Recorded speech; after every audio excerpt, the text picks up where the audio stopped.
자, 여러분 안녕하세요. 벌써 인수분해 영상까지 오셨네요. 자, 일단 개념 영상으로만 일단 설명을 하고 이 다음에서 우리가 1번부터 22번까지가 기본 문제 풀이거든요. 자, 그러니까 여러분들이 그거 풀고 나서 그 다음 영상으로 문제 풀이 이어갈 테니까요. 일단 이 영상에서는 짧게 개념이 이런 식으로 있구나 라는 것만 좀 알아가는 영상으로 보시면 될 것 같습니다.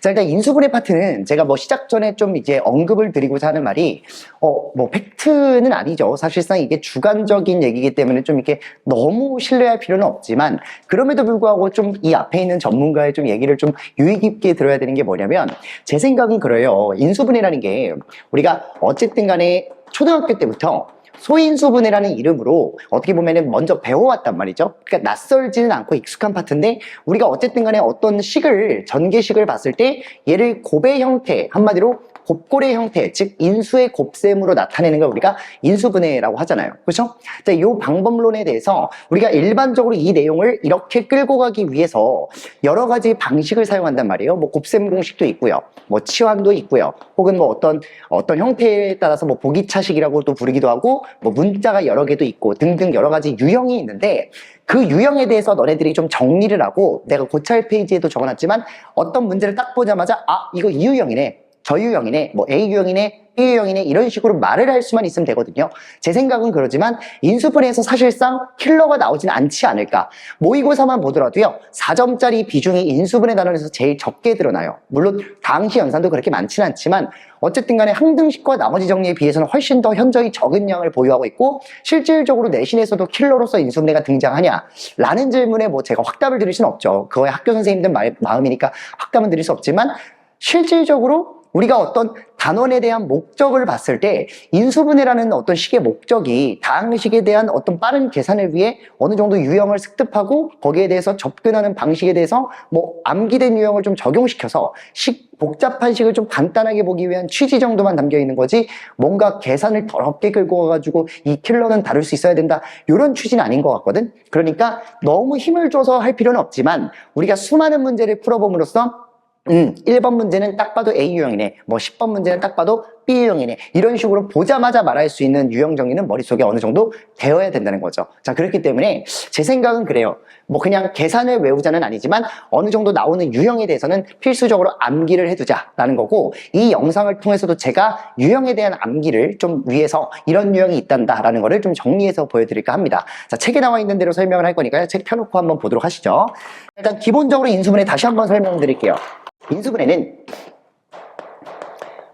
초등학교 때 소인수분해라는 이름으로 배웠다. 자, 근데 여기서 말하는 인수는 어쨌든 식을 가지고, 숫자가 아닌 식을 갖고 장난하는 거기 때문에 어떤 전개식에 대해서요, 우리가 곱의 형태의 꼴이죠. 자, 인수의 곱꼴로 나타내는 거를 인수분해라고 합니다. 자, 근데 이 인수분해의 방식이 되게 여러 가지가 있어요. 첫 번째로 너네가 일단 기본적인 곱셈 공식의 역산이 있죠. 당연히 외우고 있는 그 곱셈 공식 있죠? 그걸 이제 역순으로 해가지고 어쨌든 간에 어떤 전개식을 보고 곱의 형태로 바꿀 수 있지 않냐 라는 거를 나타낼 수 있고요. 자, 두 번째로 어떤 게 등장하냐면, 사실상 중요한 건 여기서부터입니다. 자, 치환이 먼저 등장할 수 있어요. 자, 여기서 말하는 치환은 어떻게 봤을 때 복잡한 식을 간단하게 바꾸기 위한 목적성을 갖고 있거든요. 자, 그렇기 때문에 우리가 일단 문제에서 공통 부분이란 걸 발견하면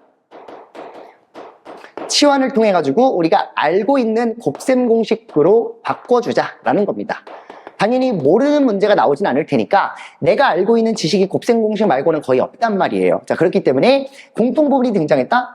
적당히 치환을 해줘서 곱셈 공식 형태로 바꿔주자. 한마디로 모르는 걸 아는 걸로 바꿔주자, 뭐 이런 논리입니다. 근데 이제 이 공통 부분이 약간은 정해져 있지 않아요. 때에 따라서 완전히 다르기 때문에 얘 자체가 약간 유동적이라는 것만 좀 말씀을 드리고 일단 정리를 넘어갈게요. 자, 3번 보시면은 세 번째 유형은 책에 나와 있을 거예요. 치환 다음에 뭐라고 나와 있냐면은, 넘겼을 때 복잡한 식의 인수분해, 보기차식의 인수분해라고 되어 있습니다. 자, 보기차식.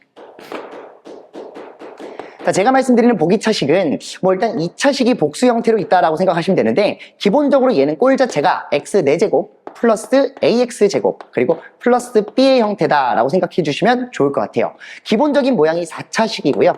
이 4차식을 봤을 때 쌤 이거 x제곱을 내가 뭐 a라고 치환을 라지 x라고 치환을 하든 간에 이거 그냥 2차식으로 봐서 인수분해하면 되는 거 아니에요? 라는 질문을 하신다면 맞아요. 정확하게 정답이거든요. 근데 이 유형이 크게 두 가지로 갈린다는 거예요. 첫 번째가 바로 너가 인수분해가 돼서 그냥 인수분해를 갈길 수 있으면 그냥 하라 이거예요. 그냥 가자 이거야. 근데 인수분해가 안 되는 유형은 어떻게 하냐 이거예요. 인수분해가 되지 않는 유형은요. 제가 적어놨죠. 인수분해가 되지 않는 상태에서는 개수비교와 인수분해가 되지 않으면 2번이죠. P제곱 마이너스 Q제곱의 꼴로 바꾼 다음에 완전제곱과 합차를 이용해서 우리가 문제를 풀어준다라고 돼 있거든요. 다시 말해서 얘가 인수분해가 안 돼. 그러면은 여기 있는 A라는 가운데 항이 있죠. 2차항이죠. 요 가운데 항에 조정이 필요해. 어느 정도 조정이 필요하거든요. 그러니까 조정을 왜 하냐고 묻는다면 완전제곱식을 유도하기 위해서입니다. 완전제곱식 유도. 얘를 완전제곱식으로 바꿔주기 위해서 어느 정도 조정을 해주시고 바꿔준 만큼의 원상복구가 필요하거든요. 그렇기 때문에 우리가 어떤 x 4제곱 플러스 ax제곱 플러스 b라는 식이 있으면은 얘를 적당히 이상한 숫자로 바꿔주시고 마이너스 네모 x에 대해서 제곱이라고 써준 다음에 얘 자체가 완전제곱이 되도록 바꿔주고 얘 자체는 그냥 어떤 제곱수가 되도록 써준 다음에 우리가 어떤 식의 제곱과 마이너스 또 어떤 식의 제곱의 형태로 나타내면 제곱 마이너스 제곱이니까 무슨 꼴을 유도할 수 있다? 합차꼴을 유도할 수 있다 정도로 가져가시면 될 것 같아요. 아시겠죠? 자, 일단 기본적으로 예시를 제가 볼 거긴 한데 뒤에 고찰 페이지에 있는 예시를 좀 갖고 와서 설명을 해볼게요. 예를 들어서 보기차식은 보자마자 이런 식 있죠. x제곱 플러스 4 같은 식을 보자마자 이거 보기차식이다. 이런 생각 하셔야 돼요. 얘가 어떻게 보기차식이죠? 보자마자 이거 보니까 딱 봐도 x 4제곱에 ax제곱에 플러스 b 꼴이네. 여기서 마침 a가 0이었을 뿐이고요. b가 4였을 뿐이에요. 이해가시나요? 1차와 3차가 없는 형태니까 보기차식이 맞다는 거죠. 자, 그럼 얘를 완전제곱식으로 바꿔주기 위해서 어떤 식을 쓸 거냐면 이 가운데 항에 조정이 필요해야 되는데 가운데 항이 0이잖아요. 맞죠? 근데 여기 있는 4라는 상수 때문에 얘가 완전제곱식이 되려면 4x 제곱 필요하고요. 그리고 원래 있던 4를 그대로 써주시면 내가 가운데 4x 제곱을 적어줬기 때문에 원래 없었으니까 마이너스 4x 제곱을 써주시면 돼요. 그럼 원상 복구거든요. 그럼 이제 꼴 자체가 내가 원하는 식 나왔네. 여기 있는 이 4차식은 x제곱에 플러스 2의 전체의 제곱이라는 완전제곱식으로 나오고요. 그리고 뒤에 있는 4x제곱은 2x의 전체의 제곱으로 쓸 수 있으니까 제곱 마이너스 제곱의 꼴을 만들었으니 얘는 합차로서 이용할 수가 있겠다라고 가져가시면 됩니다.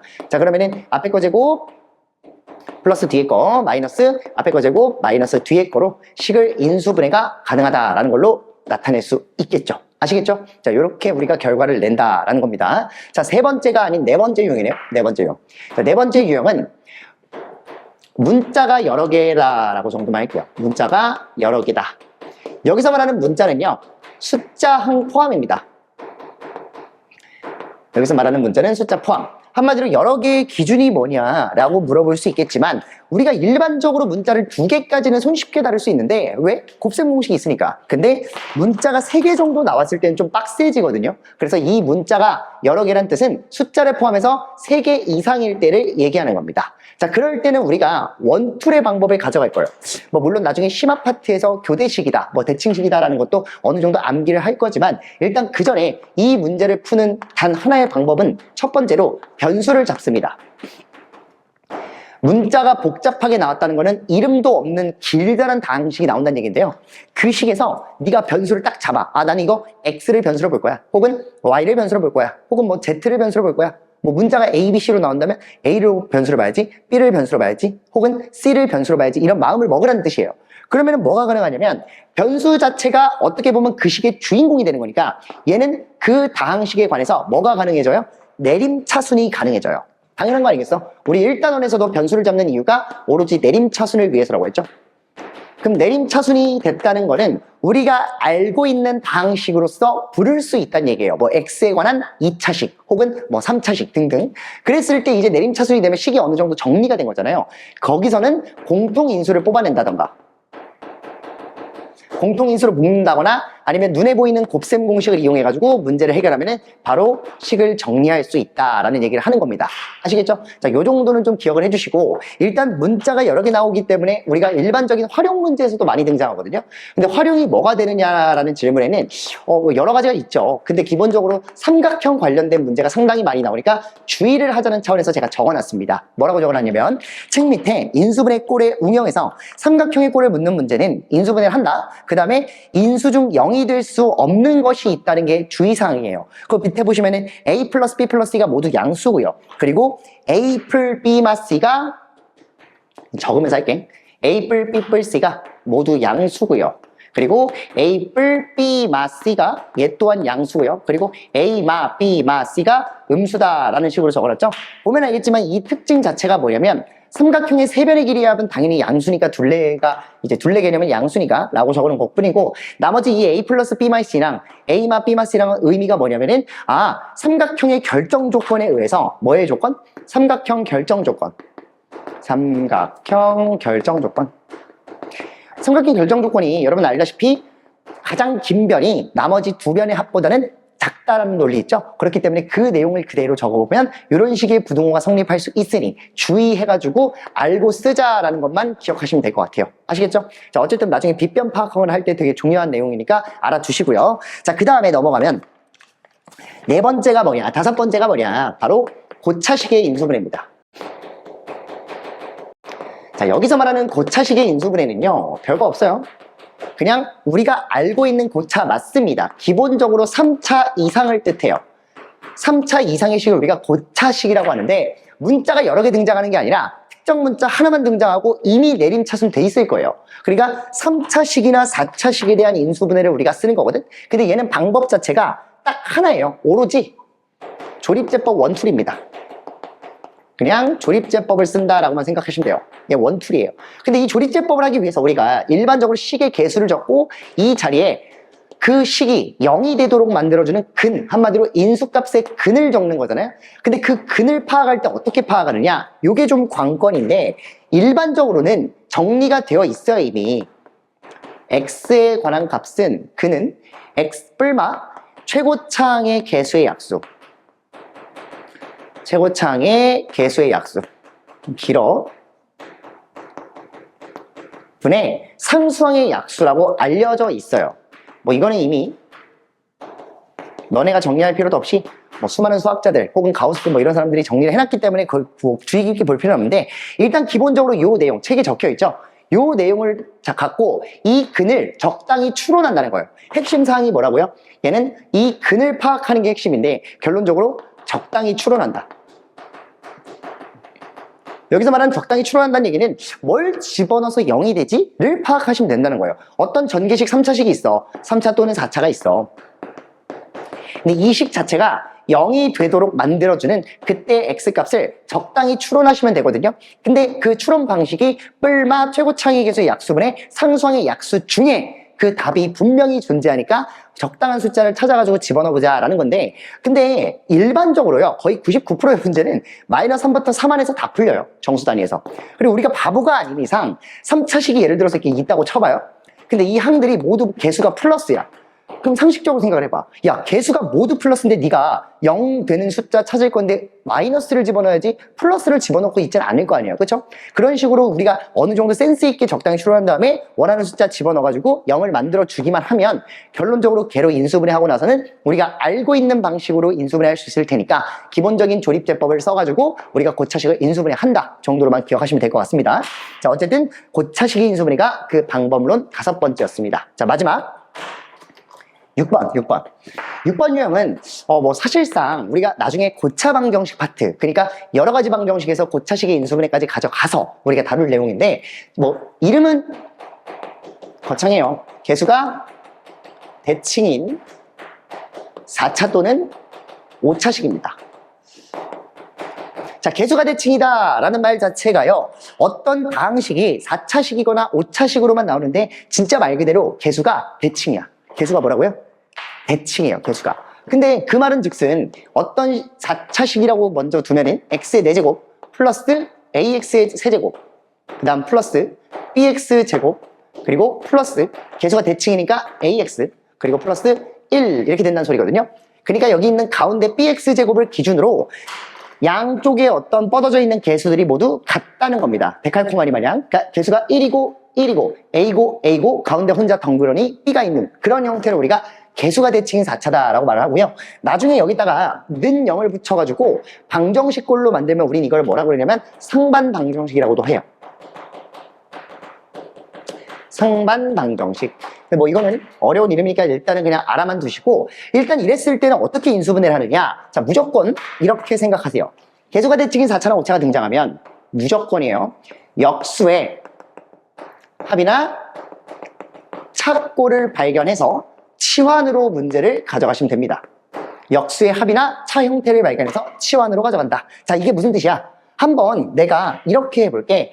얘네들이 어차피 짝이고 얘네들이 어차피 짝이니까 짝이 없는 이 왕따 같은 가운데 항만 밖으로 빼내볼게요. x제곱을 끌어내볼게. 그러면 짝 찌어진 것끼리 이어서 좀 적어주면 이 뒤에 이런 식이 등장해요. x 4제곱은 제곱으로 묶었으니까 제곱만 남을 거고요.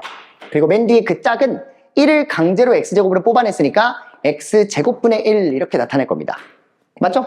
자, 그 다음에 여기 있는 ax만 남겠죠. 왜냐면 x제곱을 끌어냈으니까 ax 이렇게 적으시면 되고, 이 네 번째 항, 그러니까 뒤에서 두 번째 항도 x제곱으로 끌어냈으니까 a는 가만히 있는데 분모에 x가 생기면서 x분의 a 이렇게 쓸 수 있겠네요. 그리고 마지막에 가운데 항 b가 남으면서 이렇게 상수항의 역할을 하겠죠. 자, 그러면 일단 형태가 보니까 야, 얘는 딱 봐도 역수의 합에서 제곱의 합을 나타내는 표현이니까 이렇게 쓸 수 있겠는데, 다시 한번 정리하면 x제곱분의 1 플러스 뒤에 거는 a에 대해서 x 플러스 x분의 1 그리고 플러스 b의 형태로 쓸 수 있으니, 얘가 지금 전체적으로 치환을 했을 때 a라는 값으로 치환을 했을 때 얘는 제곱의 합이라서 합제곱 a제곱 마이너스 2곱인데 역수가 곱이 1이니까 마이너스 2 그리고 플러스 a에 플러스 b라고 쓸 수 있다는 거거든요.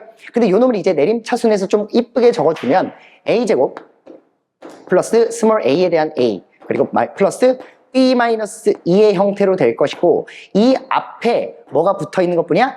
x제곱이 붙어 있는 것 뿐이에요. 여기 있는 이 x제곱. 그럼 이제 이 식은 a에 대한 식도 아니고 x에 대한 식도 아닌데 당연히 x에 대한 식으로 원상복구 해주실 거거든. 근데 언제 하느냐? 일단 이 만들어진 a에 관한 2차식을 아마도 문제가 거의 100% 인수분해가 되는 형태로 알려줄 거예요. 그러니까 x제곱은 가만히 있다 치더라도 뒤에 있는 놈이 a 플러스 네모와 a 플러스 세모 형태로 인수분해가 되게끔 줄 거라고요. 그리고 나서 얘를 원상복구, 다시 x 플러스 x분의 1로 바꾼 다음에 여기 있는 x제곱을 하나씩 나눠주기만 하면요, 결론적으로 우리가 x에 관한 2차식 2개를 얻을 수 있고, 두 2차식의 곱은 4차식이다라는 문장으로 이 식 전체를 이해할 수 있다는 겁니다. 오케이? 자, 일단 기본적인 상반방정식의 방식이 이렇다는 거니까, 물론 이 과정을 우리가 서술할 때는 서술해야 되지만 사실상 문제를 많이 풀어보다 보면 저는 이게 거의 외워지더라고요. 외운 상태에서 A의 개수, B의 개수에 의해서 얘가 허근해가질 수도 있고 실근해가질 수도 있는데, 그건 나중에 방정식 관련된 논리니까 좀 넘어가도록 하더라도 일단 이 형태가 된다는 거는 어느 정도 기억을 해두는 게 가장 좋습니다. 알겠죠? 자, 이렇게까지 정리하고, 그럼 이제 마지막인데, 쌤, 4차는 알겠어. 네가 결국 개수가 대칭인 4차식을 보면 x제곱으로 끌어낸 다음에 역수의 합이나 찹골을 치환해서 a에 관한 2차식 형태로 바꾸고 다시 걔를 원상복구함으로써 x에 관한 2차식의 곱으로 나타내자 라는 거네. 맞아. 근데 5차는 뭐냐 이거야. 5차 잘 생각해보세요. 야, 4차식이라서 항이 5개였다? 그럼 5차식은 항이 몇 개일까? 6개예요. 근데 그 6개가 2개씩 짝을 이루잖아. 그러니까 형태 자체가 이런 형태라고요. x 5제곱 플러스 ax 4제곱 플러스 bx 3제곱 플러스 bx제곱 대칭이니까 플러스 ax 플러스 1의 형태로 쓰면은 결국 지금 꼬라지가 딱 봐도 맨 끝에 있는 상수와 최고창이 짝이고 4차항과 1차항이 짝이고 3차항과 2차항이 짝이네. 근데 그 개수들이 모두 같아. 우리 그럼 봐봐요. 1, a, b, b, a 1인데 얘네들은 당연히 뭘로 조립제법 될까요?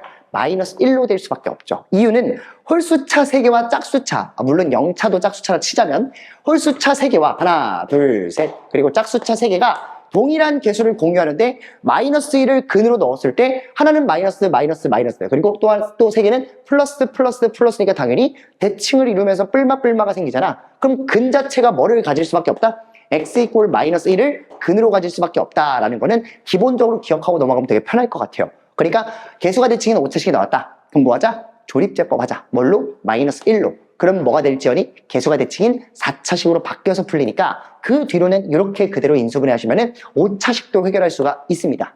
아시겠죠? 그래서 기본적으로 5차식은 마이너스 1을 근으로 갖고 있으니 그 내용을 인지하고 나중에 그 몫을 처리했을 때 조리제법 썼을 때 여기 나오는 그 목 자체가 개수가 대칭인 4차로 바뀌니 그때부터는 우리가 알고 있는 방식으로 써먹자라는 겁니다. 알겠죠? 자, 요 정도까지가 제가 인수분해 파트에서 유형적으로 정리해드리고 싶은 내용이고, 최종적으로 6가지 유형이 있으니 내가 말하고 싶은 건 딱 이거예요. 문제를 읽었어. 뭐 예를 들어서 5번 문제를 풀었는데 보자마자 이거 3번 유형이다. 보자마자 이거 고차식이다.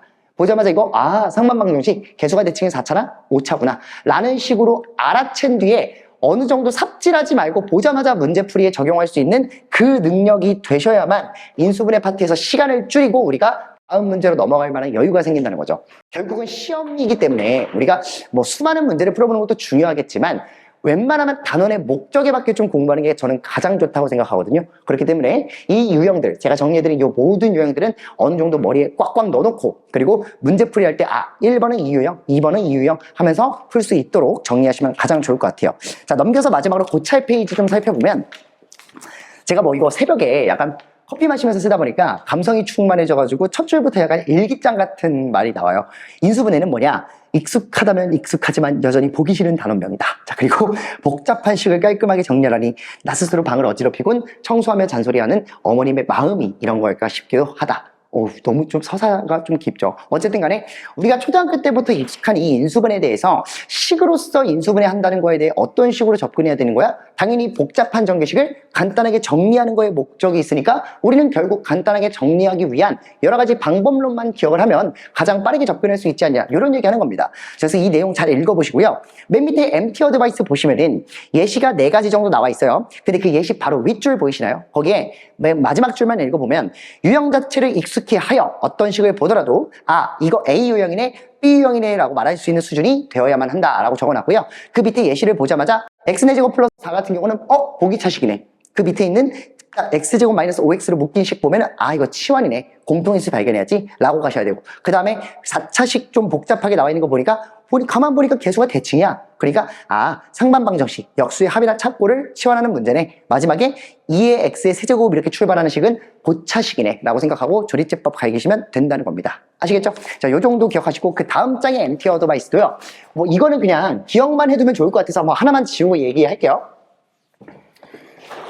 이 분수꼴이 등장했을 때, 분수꼴, 우리가 일반적으로 등식이란 말이 없으면은 분수꼴에 대해서 인수분해가 될 거란 생각을 잘 안 해요. 근데 생각을 해보면은 분수라는 게 이런 거 아니겠어? 여기 분모도 식이고요, 분자도 식인데 어떤 분모 분자가 복잡한 고차식 혹은 2차, 3차, 1차 등등이 나와 있는 상태에서 얘가 자연수가 되도록 뭐 혹은 정수가 되도록 이런 문제가 등장했을 때 우리는 얘를 뭐로 바꿔줘야 되냐면요, 분수 자체를 대분수로 바꿔줌으로써 뭐 더하기 뭐분의 뭐꼴로 나타내는 거예요. 가장 간단한 형태로. 그러면 이게 이렇게 되거든요. 얘는 어차피 정수 단위로 튀어나왔을 거고 여기 있는 요 나머지 된 분수 있죠. 요 놈을 갖고 우리가 이거 생각해보니까 얘 자체가 만약에 자연수가 나오려면 이 자연수라는 개념은 분모가 1이거나 아니면은 분자가 분모의 배수인 경우만 해당되거든요. 다시 말해서 분모가 분자의 약수인 경우. 그러니까 결국 정리된 식의 형태에서 분모가 분자의 약수거나 반대로 분자가 같은 말이죠, 분모의 배수가 되는 형태라면 우리가 얘도 약분이 되는 거니까 결국 자연수의 형태로 나타낼 수 있고, 그런 약분이 되게끔 만들어주는 특정 X값 혹은 N값 등등을 네가 추론할 수 있다는 거에서 제가 그냥 문제에 몇 번 나온 적이 있길래 언급삼아 넣어놨어요. 아시겠죠? 자, 잘 읽어보시고 어떤 식으로 우리가 나타낼 수 있는지에 대해서 끊임없이 고민하면서 인수분해를 바라보면 쉽게 문제 푸는 어떤 그런 스킬이 좀 늘어날 것 같습니다. 아시겠죠? 자, 말이 좀 빨랐지만 여러분들 천천히 보라고 배속을 오히려 얘는 줄이는 연습하시고요. 자, 일단은 인수분해 개념에 대해서 쫙 설명을 했으니까 정리 잘 하시고 문제에서 어떻게 풀리는지 한번 풀어보고 다음 영상에서 문제풀이 같이 확인하도록 하겠습니다. 고생하셨습니다.